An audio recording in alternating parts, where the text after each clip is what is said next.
Thrissur Paliyekkara toll പ്ലാസയിലെ toll പിരിവ് 4 ആഴ്ചത്തേക്ക് മരവിപ്പിച്ച് ഹൈക്കോടതി എന്നുള്ളതാണ്. ദേശീയപാതയിലെ യാത്രാ ദുരിതത്തെ തുടർന്ന് ടോൾ റദ്ദു ചെയ്യണമെന്ന ഹർജിക്കാരുടെ ആവശ്യത്തിലാണ് നടപടി. രൂക്ഷ വിമർശനം ഹൈക്കോടതിയുടെ ഭാഗത്തുണ്ടായിരുന്നു. നാഷണൽ ഹൈവേ അതോറിറ്റി അവിടെ ഒന്നും ചെയ്യുന്നില്ല എന്ന നിലപാടാണ് ഹൈക്കോടതി പല ഘട്ടങ്ങളിലും സ്വീകരിച്ചതും പറഞ്ഞതും. അതോടൊപ്പം തന്നെ ഈ ദുരിതമുള്ള യാത്ര ചെയ്യുന്ന ആളുകൾ എന്തിനാണ് നിങ്ങൾക്ക് ടോൾ തരുന്നതെന്ന പലകുറി കോടതി ആവർത്തിച്ച് ചോദിച്ചിരുന്നു. അപ്പോഴും നാഷണൽ ഹൈവേ അതോറിറ്റി വ്യക്തമാക്കിയത് ഈ ഇടപ്പള്ളി മണ്ണൂത്തി ദേശീയപാതയുടെ നിർമ്മാണങ്ങൾ പുരോഗമിക്കുന്നുണ്ട്. 2.8 കിലോമീറ്റർ മാത്രമാണ് പ്രശ്നമുള്ളത്. ആ പ്രശ്നം കൊണ്ട് ഈ ടോൾ മരവിപ്പിക്കുന്നതോ അല്ലെങ്കിൽ റദ്ദ് ചെയ്യുന്ന നടപടിയിലേക്ക് പോകരുതെന്നായിരുന്നു നാഷണൽ ഹൈവേ അതോറിറ്റി വ്യക്തമാക്കിയത്. ഒപ്പം ചീഫ് സെക്രട്ടറി തലത്തിൽ ഈ പ്രശ്ന പരിഹാരത്തിന് വേണ്ടി യോഗം വിളിച്ചിരുന്നു.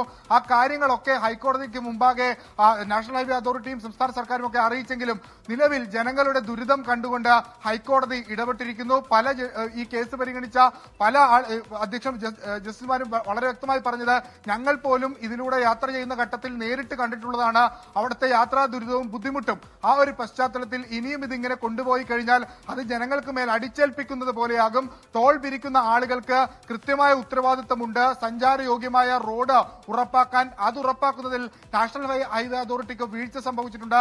ആ ഒരു പശ്ചാത്തലത്തിലാണ് 4 ആഴ്ചത്തേക്ക് ഈ ടോള് താൽക്കാലികമായി മരവിപ്പിക്കാനുള്ള നിലപാട് ഹൈക്കോടതി സ്വീകരിച്ചിരിക്കുന്നത്. ഹൈക്കോടതി ഡിവിഷൻ ബെഞ്ചാണ് ഈ നിലപാട് സ്വീകരിച്ചിട്ടുള്ളത്.